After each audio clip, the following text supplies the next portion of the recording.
So I was in the shower, I was cleaning my ass and making all sure it's all sparkly, spanky clean. I'm not the funny one, I'm the pretty one. Cock shots. I just checked myself out. Candles, music, wine, and then lube up and get on top. The glory hole's like a dick theater. I've imagined your family. Which means your pants had better come off. Mama needs playtime. I do it. We're not sluts. We just love love.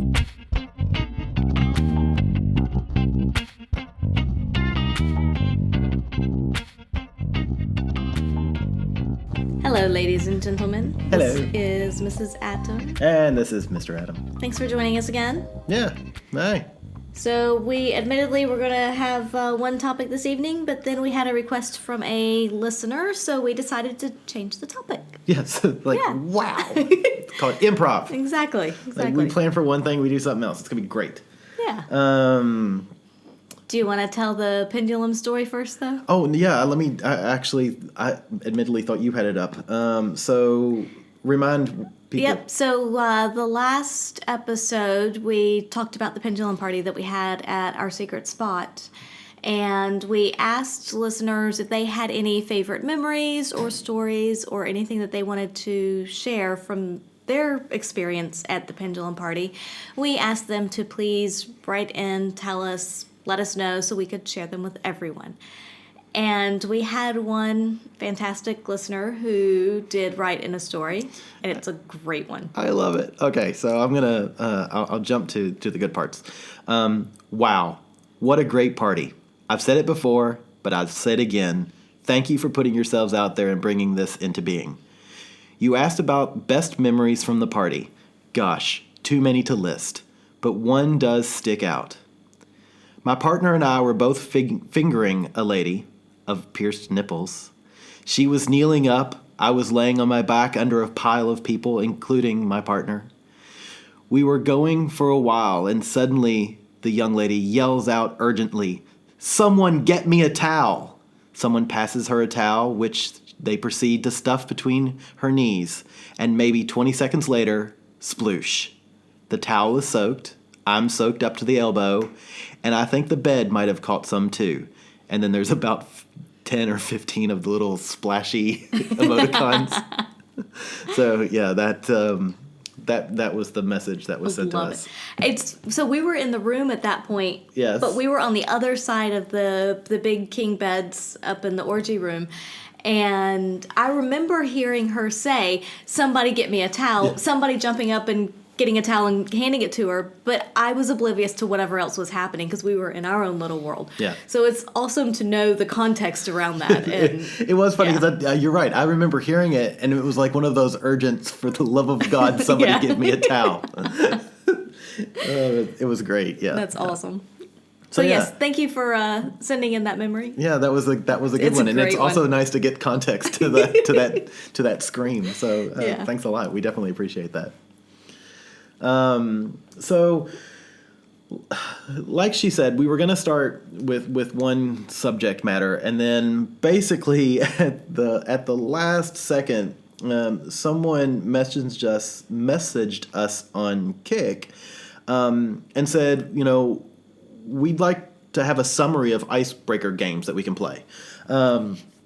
So what we're going to do tonight is talk about some of the games that you can play either in house parties or even at swingers clubs, or even if you just have one or two other couples over to your place, and some of our experiences with them, and then just so.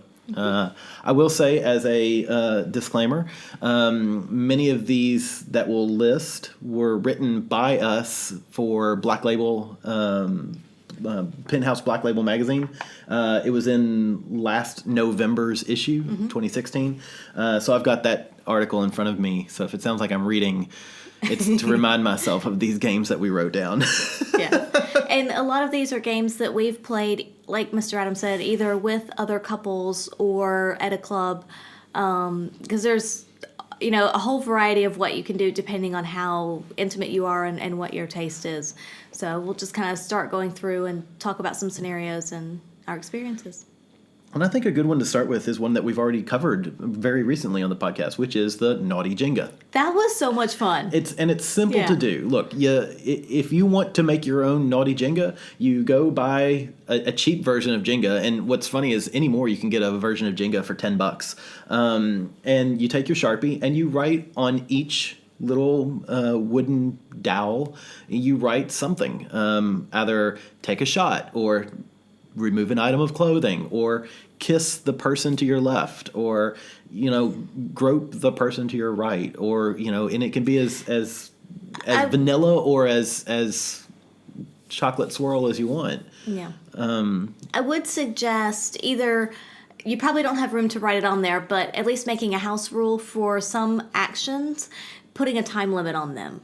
And I know we mentioned this last time because one of them was, give whoever a blowjob, person to your left or your partner or somebody a blowjob. But I still think, and this just comes from another game that we'll talk about later, where they do have time limits on the actions, and it actually really kind of adds to that buildup. Yes. And I didn't think I would like having the time limits, but I actually really do. So I think it's a really good thing. I think the way to do that is you're going to play multiple rounds of Jenga. So the first round is 15, each action is 15 seconds. The second round maybe is 30 seconds. Mm-hmm. The third round is a minute. And so each time you end up doubling it. And at some point you're going to have 5 minutes of oral. And you just give up on the game and you go play. It's going to be fun to watch. So I think Naughty Jenga is a wonderful game. Mm-hmm. I would highly recommend it, and it's easy to make at home. Yeah. So there's always those go-to standards like strip poker, and I know we've had a couple of couples who have suggested strip poker, and I'm gonna start with I'm not a big person on playing games as an icebreaker. Mm-hmm. It has to be either a really, really fun game because you and I are both very competitive. Mm-hmm. We play to win. Yep. And icebreaker games, you don't play an icebreaker game to win. Let's just put it that way. So I think that's step number one is if you're going to play an icebreaker game, go into it with the right mindset. Winning doesn't matter. Yes. The goal is everyone wins. Yeah. But, and I've seen both of us go into games, and it's just like it's not fun because, you're playing to win, and you're not playing to break the ice. Right. So typically I don't like icebreaker games. I like the Naughty Jenga was great, but we also knew some of the people in that group. And so it wasn't an icebreaker. And it was also instigator. It was also a big group of people who I would say got along very well. They just kind of all clicked from the beginning and, not knowing each other beforehand, that's pretty rare. But going back to the strip poker, it also depends in something like that as to how quickly you want things to progress. An alternative to strip poker that moves a little faster is something like blackjack. Yes. You could do strip blackjack and it moves a lot faster than poker. Yeah, and it's easier to learn blackjack than it is poker. Yeah. So there's always alternatives like that you can do as well. Yeah. So beyond those general sort of like strip poker, Jenga, whatever, one thing you can do is when we wrote about is the dice game. Mm-hmm. So basically, you take a die, and then you take a piece of paper and you label 1 to 6 on the piece of paper, and you label a different room. And there's many ways you could do this. You can label a different room where then you roll the die. Again, time limits are, I think, what really make icebreakers. And admittedly, I think this one is probably a bit more for a single couple or maybe a threesome. Or I guess maybe a 2 couples playing together. So 4 or less, let's say that way. You roll the die, the first room comes up, you go into that room, and you've got 3 to 5 minutes to maybe light petting. And then each room, you roll the die again, go to the next room, and then it's something else. It's kissing, and then it's stripping, and then so you're always escalating the game. So does the die determine the amount of time or the action? It's the location. Oh, the location. Okay, yes. okay. Sorry, so I missed that part. If you wanted, you could add another die, and then the second die would be an action as well. Right, So then you get those sort of classic naughty die things, which, but I like moving around the house. You know, from one room to the next, you're in the dining room, and ultimately you don't know where the sex is going to happen. It's not necessarily the bedroom.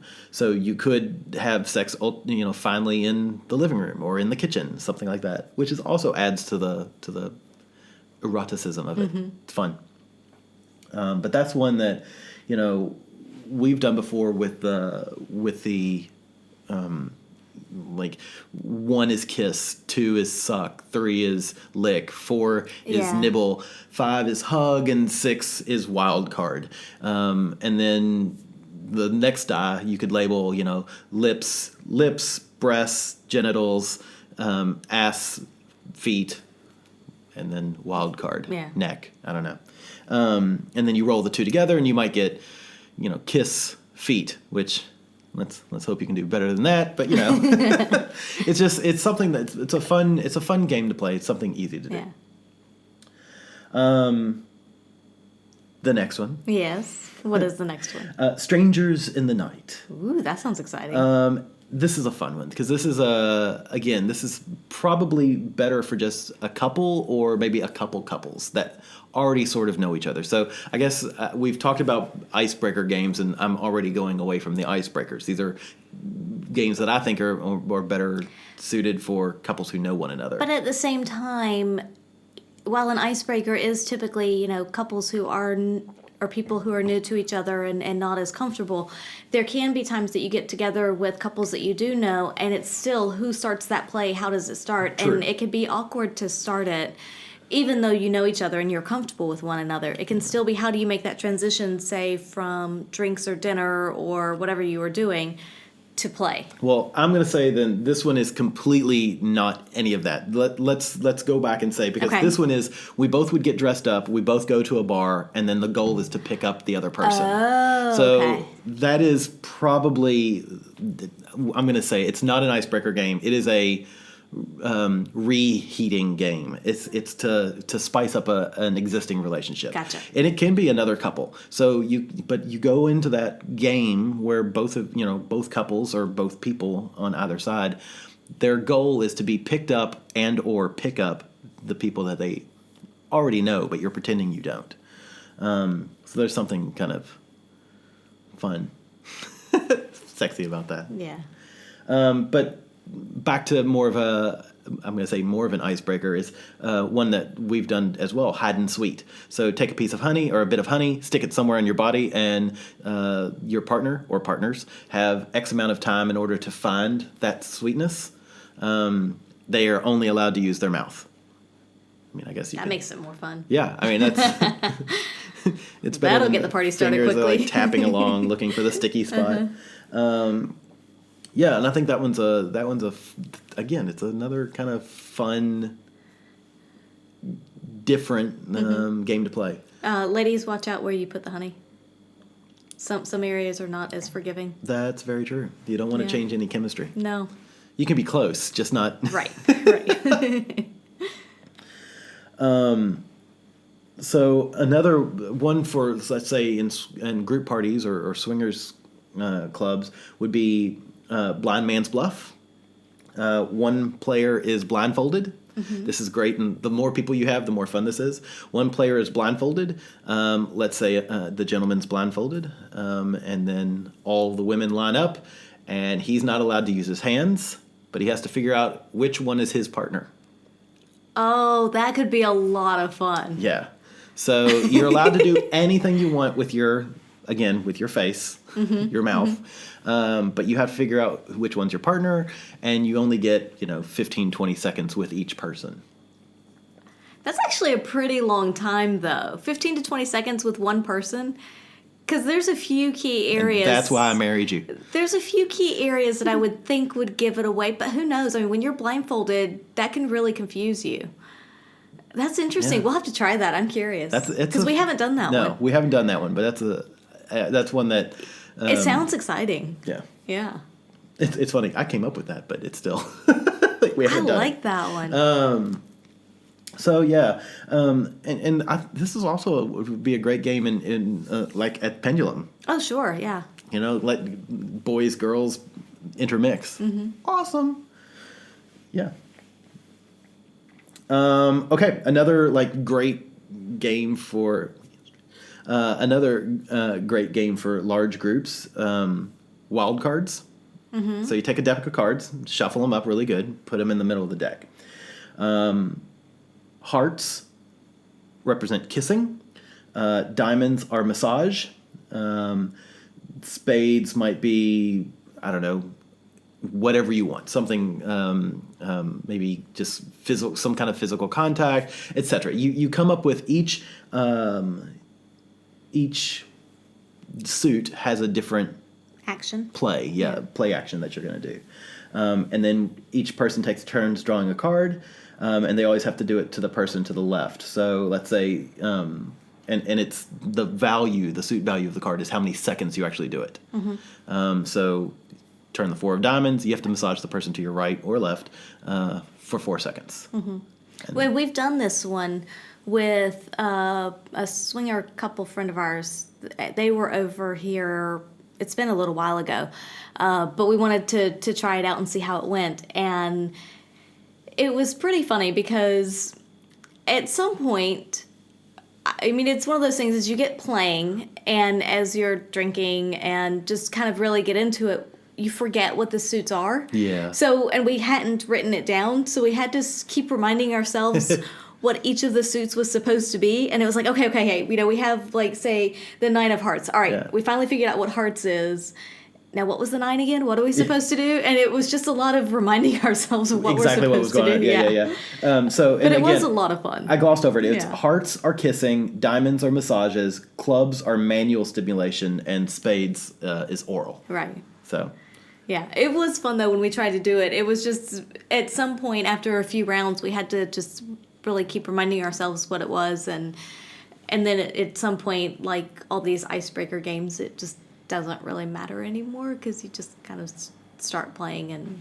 Yeah, and it's that, and that's the goal is, these games are intended to get that play started, Mm-hmm. get the action started. Another one. This is one that I think we all did in high school at some point. Suck and blow, where you take a playing card, you put it against your lips, and you suck, and then you've got to come over to the next person, and you're trying to pass it to that person to their mouth. Yeah. So you suck, then they suck, then you stop sucking or you blow, and then they have the card. They have to try and hold on to the card with their mouth. Yes, exactly. Yeah. But you have to hold on to the flat part of the card, not the easy part, because it's all done by suction. Did you do that in high school? Yeah. Then of course what happens? Somebody when you want to kiss somebody, you accidentally let the card drop, and then you end up kissing. See, I never did that one then. I actually didn't even know this game until you introduced it to me. And then a few months later, I was at a skirt party here in town, and they did it there. And that's so funny. at that point, I was like, ooh, I know this game now. But until then, I had no idea. That's so funny. I mean, until I had no idea what the game was.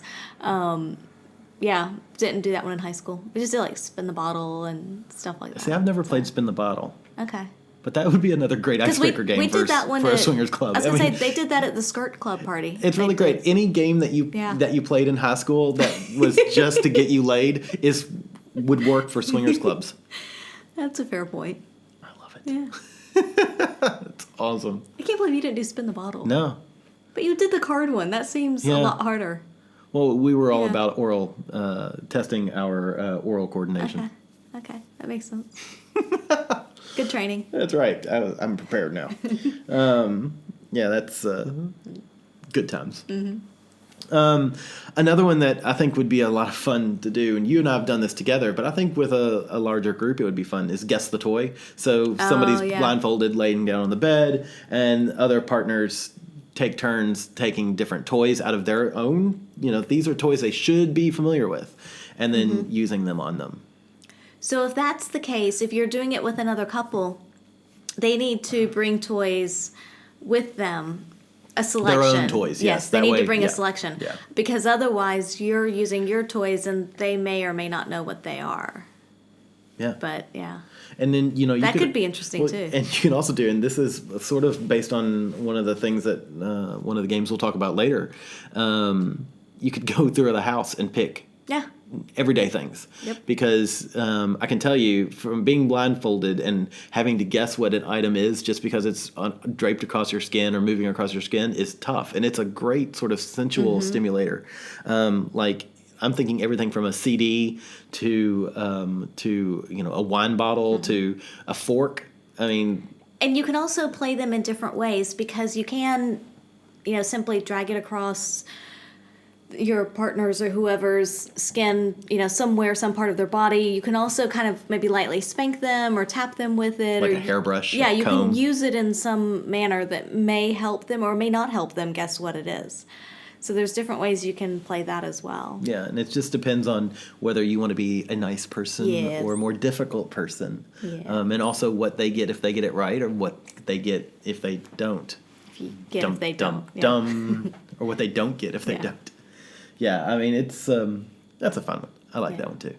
And a lot of these games you can tailor, to your situation, who you're playing it with, what house rules you want to employ with them. And Yeah, and I'm a firm believer that you can pretty much take any game and make it sexy. naughty. Yeah, make it Naughty. naughty. I remember, gosh, this has been years ago now. Scrabble came out with, bear with me, folks. Scrabble came out with like this Scrabble books and Scrabble gardening and Scrabble cooking, where if you used words that were related to, let's say, cooking, so you could use pan or onion or words like that, you got extra points.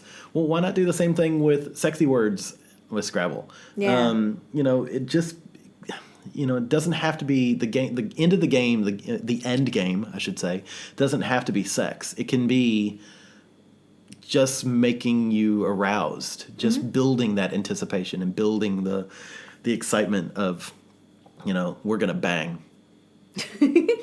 It reminds me of that GIF. That's why I said it. That's great. I love it. Yeah, it's like we're gonna bang. But yeah. Do we have another one or? the most of the other ones that I have listed over here are specifically for couples. Okay. Do you want to keep on with that? You mean like between couples? Like Okay. like a single male and Right. a single female, or a single male and a single male, a single female, a single female. Because like if you- just two people, I should have said. Okay, because a few that I have are more for the bigger groups and things. Okay. Some of the ones that we've played at swinger parties, pub crawls, things like that. We can talk about some of those types of games. Yeah, let's move on to that.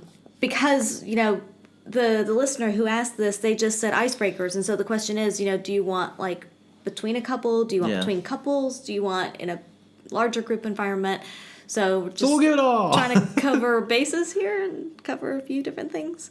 Yeah, I will say, if you have a party, one thing that would be fun to do, I've always wanted to do this, we've never actually done this. We have friends who keep clothing just for this. But there's something really fun about ripping the clothes off of your partner. So I would love to do like a party where nobody actually gets undressed. It's everybody gets ripped out of their clothing, because there's something really about that. To save your old clothing. Yeah, and so we have friends that's what they do. They save clothes. It's like, oh yeah, I'm going to throw this away. It's no good anymore. But they save it so that, especially with her panties, because he really likes to rip her panties off of her. And there's something nice about that. And if this is something that you want to do, it's very easy to take scissors, clip a little, like in the collar of your neck of your t-shirt, or clip the elastic of the panties. It makes it a lot easier from the rip off. Have you ever ripped the clothing off of a partner? On purpose or on accident? Both. Pick one to start with. On purpose, no. I have accidentally ripped a guy's shirt off. Okay. Got a little excited? I was very excited and I about put my eye out with a button. Safety first, ladies and gentlemen. Wear your goggles. Wear a helmet and goggles whenever preparing for coitus. Yeah, I don't even remember what happened, but we were getting really into it, and I thought that admittedly, foolishly, I thought it was a snap shirt. Oh, right. So, because it looked like it. Like one of those Western style snap shirts. So I just grabbed it and pulled and popped the top 3 buttons off. Yeah. Okay. He wasn't angry. Well, fortunately, buttons can be sewn back on, so that's a right. good thing. Yeah, we found 2 of them. I'm pretty sure I choked on the third. Yeah. I choked on something. Anyway, that's a different story. I had a partner who ripped my clothes off when I was a lot younger, and we were having sex in the car, and he just, and we talked about it beforehand. It was like that was a fantasy, and it's like we wanted to do that, and so he did. He ripped my clothes off, and ripped the panties off, and it was kind of hot. What, did you go home with all your clothes in a garbage bag? No, I had extra clothes with me. Good, because we had talked sorry. about it beforehand. Fair enough. So we knew, Because the whole impromptu thing is like, okay, well, I'm going to wear a hefty. No, I'm sorry. It does sound hot. We've actually never done that. No, we haven't. Yeah. I did have some clothes put away at one point to do that with, but... Did we give it to Goodwill? Yeah, eventually. I was like, this isn't going to happen. We're just going to give it to Goodwill. maybe it got ripped off of somebody else. Maybe. Here's hoping. Let's hope so. That's awesome. Yeah. No, we should do that. Yeah. One of the games that we played at the first pub crawl we went to with C&D. Swinging Down Under. Yep, If you don't listen to their podcast, listen to their podcast after you listen to ours. But the game we played there, the first time, they had fake money. And so every couple got, was it the couples or the guys? I think every guy. I think it was the guys Yeah, who every got guy it. got X amount of dollars. They got a certain amount of money. And the point was that you were supposed to, throughout the evening, trade it to people for something. So maybe a kiss or a touch or a peek show or a something. Yeah. And so you're supposed to get something out of it and trade it, pay a little bit at a time for each of these little bits. And then whoever ended up with the most money at the end of the night won a prize. Yeah. That was the theory. I'll never forget that, though, within the first 10 minutes. It wasn't even 10 minutes of us being there. It wasn't that long. You had all of Dee's money, all of Mr. Belay's money, and all of my money. Yeah. I mean, it was just like... Yeah, well, because so I got your money pretty easily, and then Mr. Belay gave me all of his money for services to be rendered later in the evening, and then Dee you guys came were going to up. go to the bathroom. Yes, I forget why we didn't, but it ended up, we decided to delay it till later in the evening when we weren't in a bar, and then Dee comes up and he was like, where did your money go? What? And he kind of, because we didn't really know them at this point. Yeah, this was our first meeting of them. Yeah, and so he was trying to piece together why Mr. Belay gave me all of his money for not really anything yet. And then finally he was like, well, here, take my money because I want to see what happens. It was just great. That was so If funny. it's that good, I want it to happen to me. Wasn't that the same pub crawl that the second bar we went to, you ended up taking one of the guys to the bathroom? Yes. For all of his money as well? Yes. Yes. It's called negotiating, people. And men are terrible at it. It was just, I'll never forget. It's like within 10 minutes, you had all three of our monies. And then when we were at the second bar, you looked at the one fella and you went, I don't think it was quite all of his money. It was whatever he had left. Yeah, you went, so, I'll take you into the bathroom. And I think you offered him oral or something for the rest of your money. And he goes, I don't believe you. And you went, yeah. He goes, into the bathroom. You went, yeah. And so you guys left and were gone for a while. And the best part about that is that fucking bar only had one bathroom. So when you guys left, there was this line. It was a small place, yeah. It was but great. we were also the only group in there, Fair which was enough. fortunate. That's so true. at least everybody who might be waiting knew what was going on. As soon as you guys left the bathroom. Why, yeah. It was, it was so funny. My God, that was great. That was a fun one. I actually really liked that. That was a one. good pub crawl. Yeah. Well done, C&D. We miss you and your pub crawls. Yeah. And we're too lazy to do our own. Maybe Yeah. we should do one. It'd be fun. If you guys live in Sydney and think that we should do a pub crawl, please message us and we'll consider it. Yeah, that was great. Mm-hmm. The last one, the last pub crawl we did, or I guess it wasn't a pub crawl, but it was just a meetup at the bar with the envelopes. Oh, do you want to talk about that one? Yeah, that was really well done as well. So when we got there, we were given a number, and this is your number. When we're, As a couple, we were, let's say, number 11. And then the later on into the night, about 30, 45 minutes into, once everybody was there and settled and had a drink, we were given an envelope that had another number, a different number on it. And we were told, you have to find the couple whose number matches this envelope. And I loved that. I thought that was a lot of fun, because you'd walk up to a couple and go, hey, what's your number? And then, of course, you end up talking to them. And you always have the couples that are like, what's your number? I'm looking for 11. Bye. What's your number? I'm looking for 11. Bye. You always have those couples. But most people, it was a good way to say, hey, what's your number? Oh, how many people have you talked to? And blah, blah. And then... And you get chatting for a bit. Yeah, and you start chatting for a little while. Yeah. But that was really a great... And what I think worked really well with that is that the envelopes didn't come out, and you didn't know who you were looking for until about halfway through. We even had forgotten that we had original numbers. Yeah, but I think that was important, because it's easy to go into these things and you kind of start talking to one or two or however many couples, but you kind of then get stuck for a bit. And it can be hard unless you force yourself to move and to mingle a bit more. Because it's comfortable. Right, and so... This, when you pull it out halfway through, it then forces people to get back out and kind of mingle a bit more, so you don't get stuck in that, okay, now I'm going to talk to these people for the rest of the night kind of scenario. Yeah. So I think that worked really well with it. I really enjoyed that. That was a good plan. Yeah. Anytime in big groups like that you can get people mingling and moving around. Yeah. Yeah.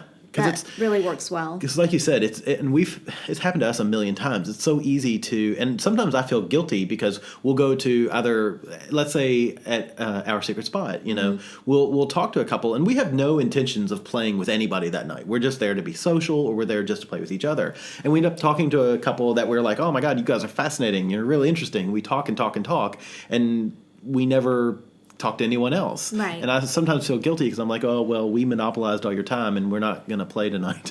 Yeah. But yeah, anyway, different. Or there could be interesting people, in another that we're room. completely missing. And that we completely missed. And it's like, oh, we never made it up over there. And, so yeah. Yeah. One of the other things, a really common one, is there's a fair number of card games out there that you can play that prompt you to do, sort of like the Naughty Jenga, prompt you to do certain actions with people. And we've had swinger couple friends that we've played some of these card games with, and some of them are more tame than others. So if you're going to pull out one of the card decks, make sure it's either tame or not tame, depending on who you're with and what you want. Yes, know your audience. I think that's important. And I know I call them out again because they're such lovely people. C&D they love their card games, and they have some fucking awesome card games. I don't know the names. I don't know the names. If you want to know them, talk to C&D. Yeah, or we can reach out and find out from them. They've posted pictures before, and I know they've talked about it on their podcast a bit as well. But it's important, and that both of them are the first to say you have to know your audience, because some of those card games go straight to anal. Wow, it's like I just met you and anal. It seems right. Yeah, that seems a bit much. Yeah. There's also several games out there that you can pick up at like adult shops, board game types of things. How many of those have you played? I have only played 2 of those.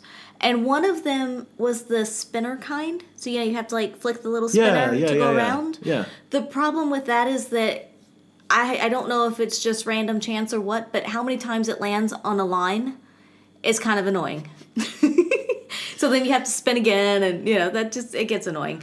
But admittedly, one of the ones that I played, I played it first with my partner and I, and it was good. It was sort of to spice things up and whatever. Yeah. It was good. It was fair, but it also seemed kind of juvenile at times, which is the problem with some of those. So you kind of really have to. Well, I think a lot of them are sort of built for very vanilla.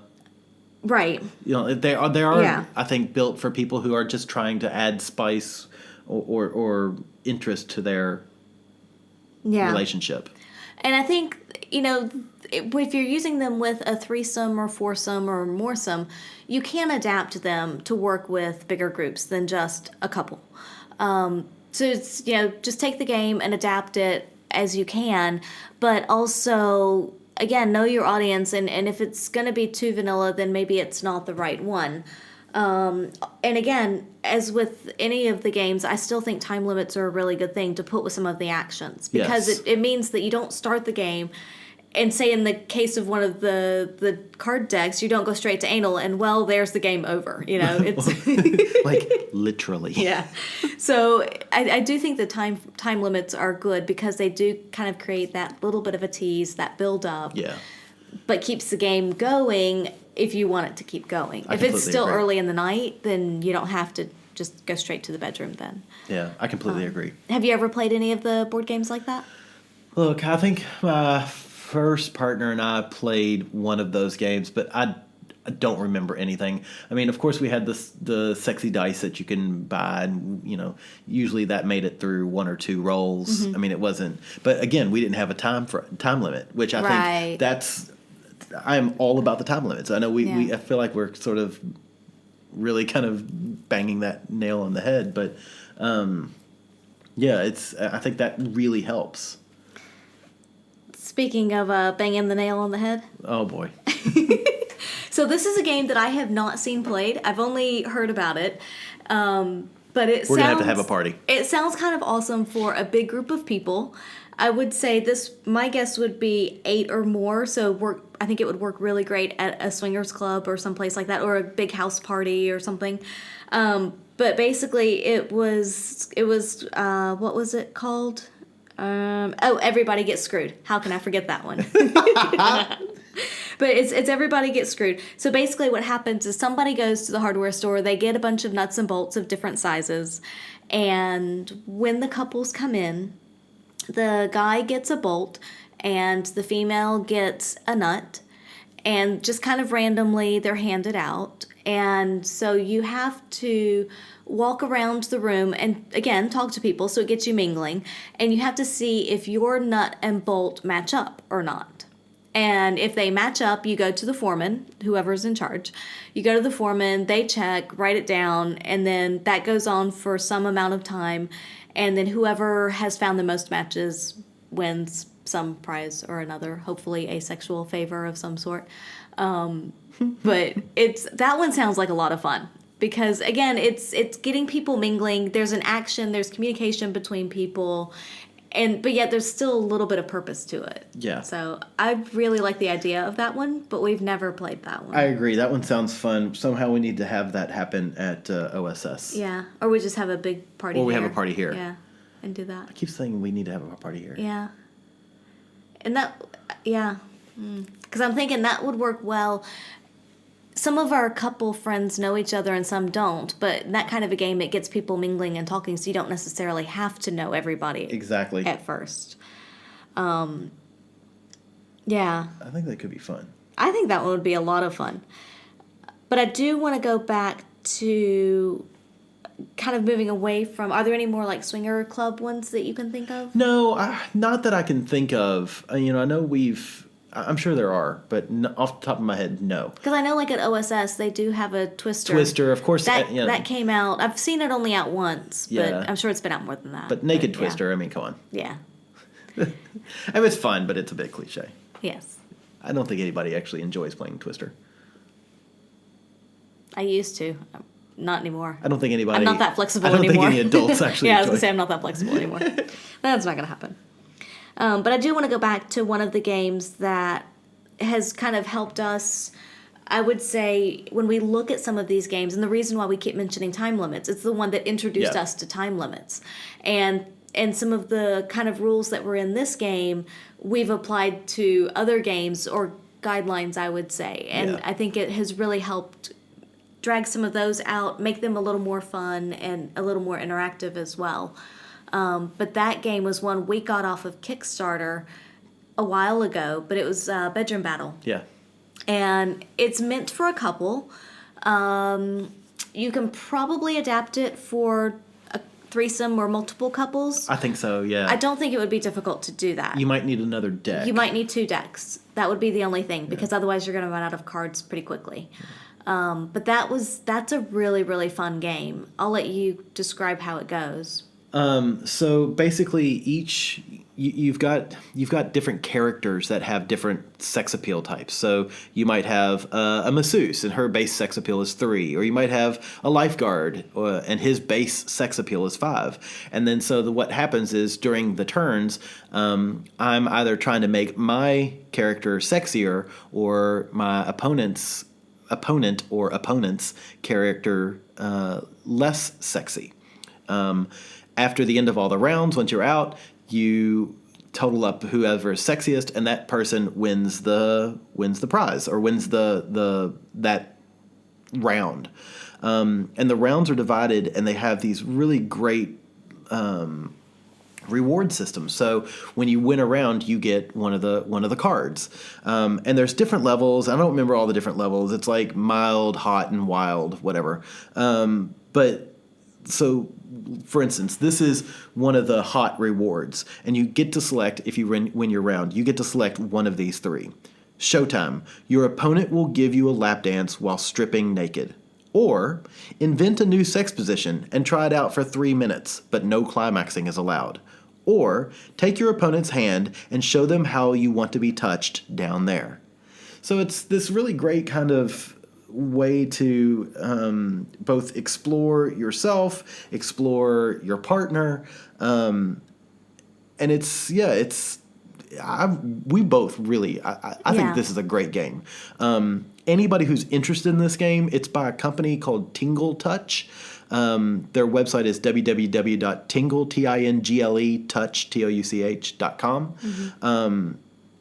I think they've got some really quality stuff. And what's really interesting is, so recently, and by recently I think it was yesterday or the day before, in fact, Cooper Beckett tweeted at them. So the box lid says, "It doesn't matter if you're straight, gay, or lesbian, everyone can play." And Cooper said, "What if you're bi? Can bi people not play?" And so, you've got a whole bunch of people that says bi can't play.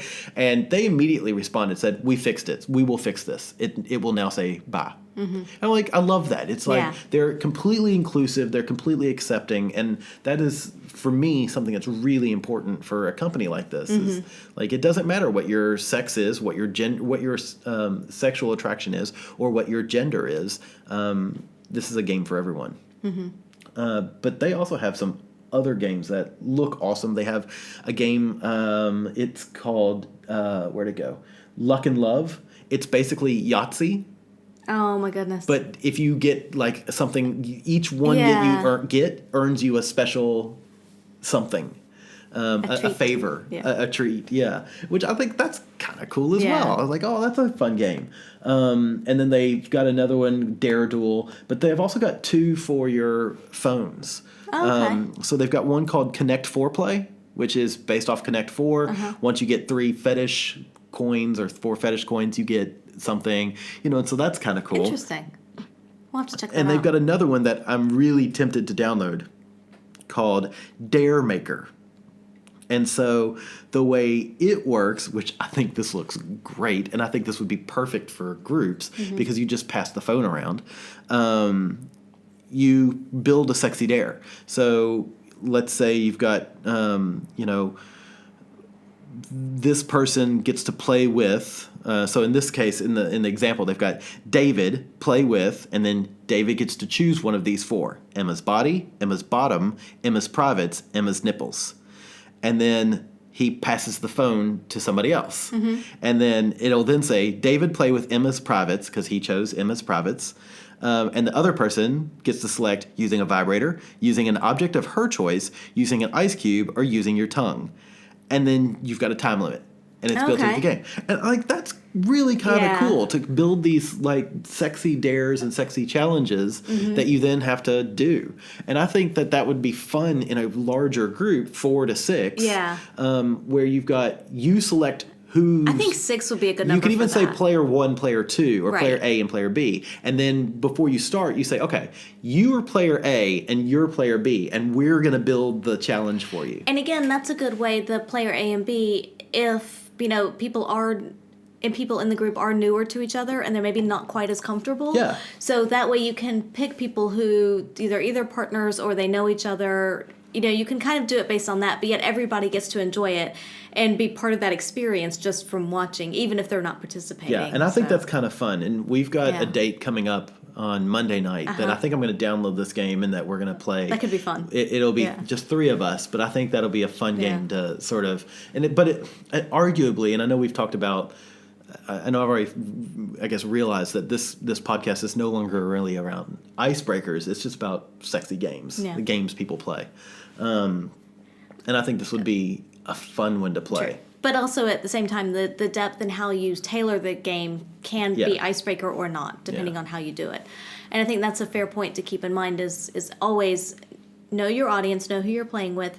You know, how familiar are you with them, they with you, how comfortable is everyone, and don't push people past their limits. No, gosh, so no. definitely keep that in mind when you're Just like thinking everything about else, what no to means do. no. Yeah. And it's, if you don't want to do something, you're allowed to say no. allowed to play Yeah. a red flag and say, I don't want to do it. Right, right. And use your imagination. You know, you can even, if you have people over to your house, and again, this works with a slightly larger group, I would say 4 to 6 at least.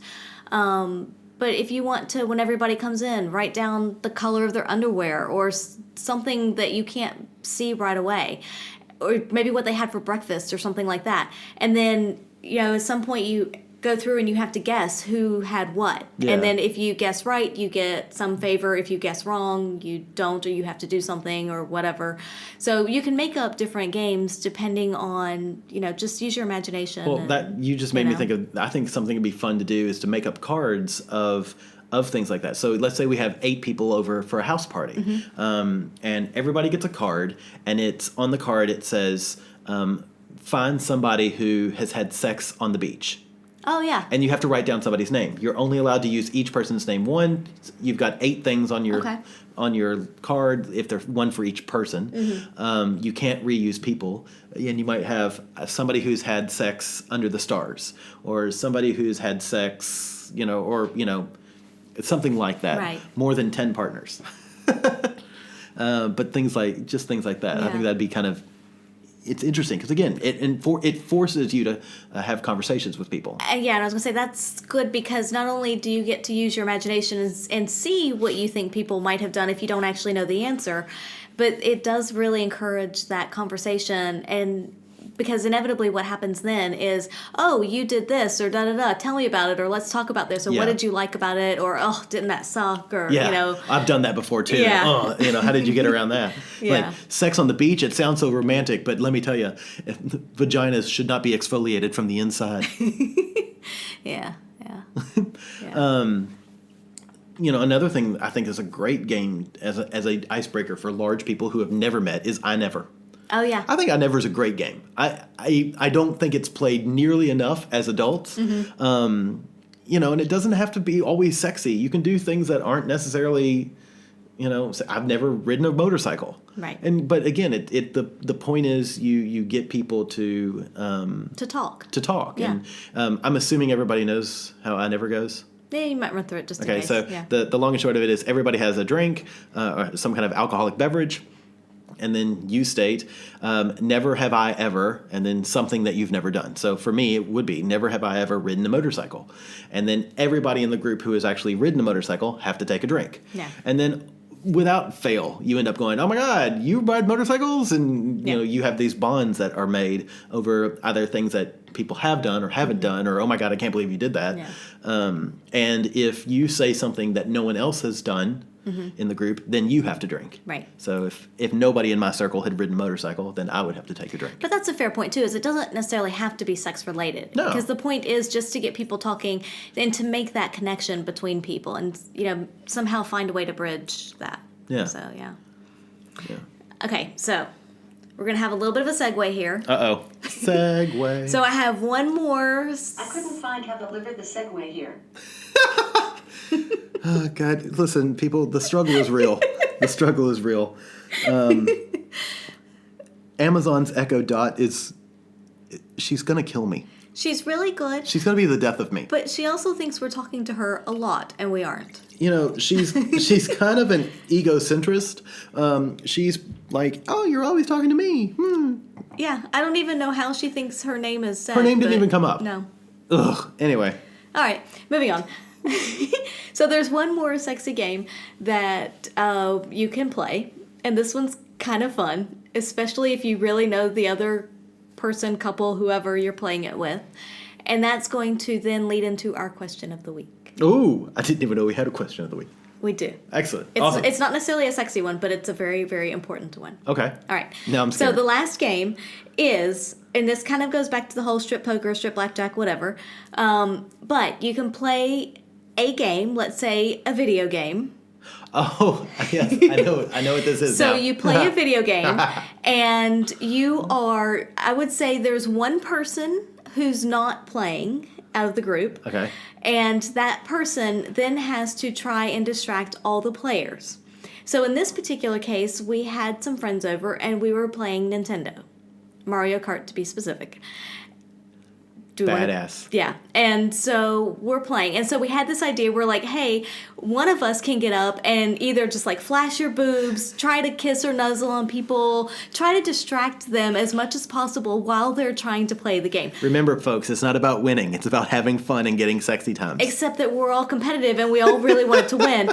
And so, it is, how distracting is that when somebody's, showing Look, you their boobs or whatever? I could ignore all the boobs and penises eternally to win Mario Kart. Just to win, yeah.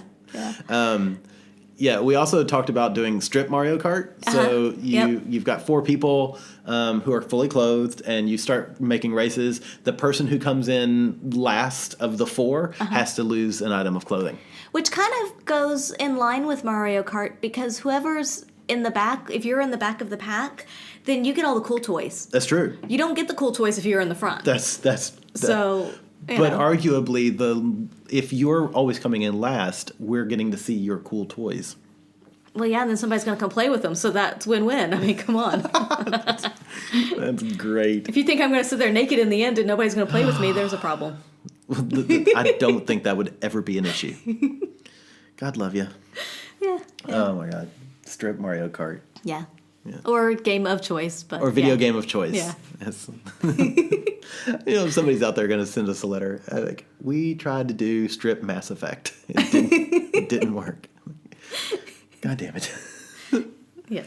So All choose right. your game wisely. Choose your game wisely. That's right. Strip Legend of Zelda. Awesome. So. All right, question of the week. Are you We ready have a for it? question? Oh, yeah. Yes. Shoot. All right.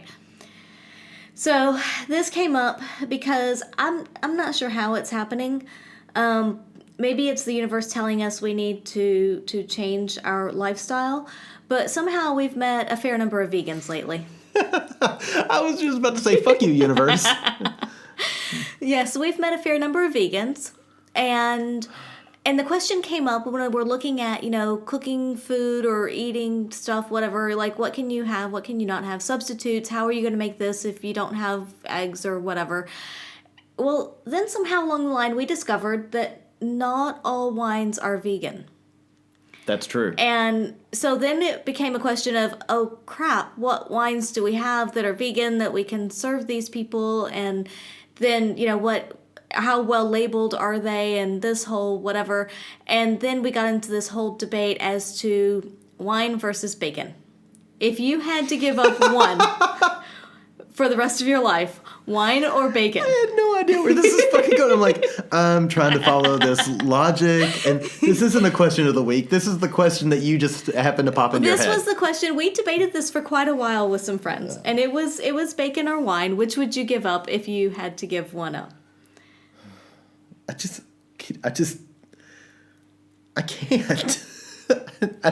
I refuse to answer this question. So if you don't give one up, you die. You have to give one up. Or would you choose death? Okay, that's... I mean, life without bacon and life without wine is basically death. Okay, look. This is the thing. On one hand, I don't eat bacon every day. But I probably drink wine 5 to 6 days a week. On the other hand, bacon. And there are plenty of other alcohols I can consume. There's bourbon and beer and gin, etc. Fair enough. But bacon. I know. And crispy American bacon. I would give up wine. Would you really? Yeah, because I'd drink beer. I'd be fat as fuck. Because beer has a lot more calories. But I would drink beer. Okay. And beer's a lot more expensive. Yeah. So I'd be poor, fat, and rolling in bacon. which would then lead to my imminent heart disease and my death. So what BFD? I'm dying either way. All right. And you? I would have. It's a tough call. It really is. Because, like you said, wine, bacon. I mean, they're both. They make my world go round. Yeah. But I would have to say bacon, just because I don't eat it all the time. I drink wine more frequently than I eat bacon. We had 2 bottles of wine in the last hour and a half. It's been more than an hour and a half. But yeah, and there's such variety with wine as well. But then you're missing out on a lot of different flavors and just different experiences. And I would have to say I'd give up bacon. Yeah. But fortunately, there is vegan wine, so that's a good thing. Yes. So, for those people out there scratching their heads that are going, how the fuck can something made of grapes and fucking water and yeast be not vegan? Yeah. So typically, most commonly, white wines have a fining agent added to them. And that fining agent is usually either a fish protein or a milk solid or a egg albumin, protein, egg protein. And what happens is these proteins prevent cloudiness in the wine. So the longer the wine they clarify shelves, it. yes, it doesn't cloud up and it's nice and clear. So that's where the non-vegan wines come in. So typically white wines, most red wines are safe, but that is not the case for all of them. Yeah. And worst even is that the labels, they don't actually label it because I don't think, my guess is most vineyards don't actually think about this. Yeah. Well, they don't, and it's not required, so they No. don't have to. So yeah. just if you are vegan or are spending time with vegan friends, just take a look at that. So Yeah. some wines are vegan, but not all wines are vegan. So we've learned a lot lately about all of this. What is up But with that was- sexy vegans? I know, but that was kind of disappointing to find out about the wine. It was one of those, wait, what? Oh my God, I thought you were just going to say, I'm sorry, I thought you were just going to say it was kind of disappointed to find out if they were vegan. I thought that's where you were going. I don't care about that. No, I know. They're still sexy. That's what I care about. I have learned that vegans are fucking hot as hell. Yeah. Yeah. I mean, you may not ride a horse, but by God, you can ride me. Yeah. I love it. Nay. All right. So there you go. The Less Than Sexy podcast in which we discuss vegan wine and bacon. What an odd discussion. So if you have the games that you play and you like to play, or you've played in swingers clubs as icebreakers or even as more intense games, love to hear about them. That'd be kind of awesome. You can email us at theatomsoflove@gmail.com. You can send us a tweet. We are at By the By Podcast, and on Facebook, www.facebook.com/bythebybpodcast. We love to hear from y'all. And so anything else you want to add in the waning moments of vegan wine, bacon, and sex toys? No. Or sex games? No, Yeah. All right. I'm good. We'll see you next time.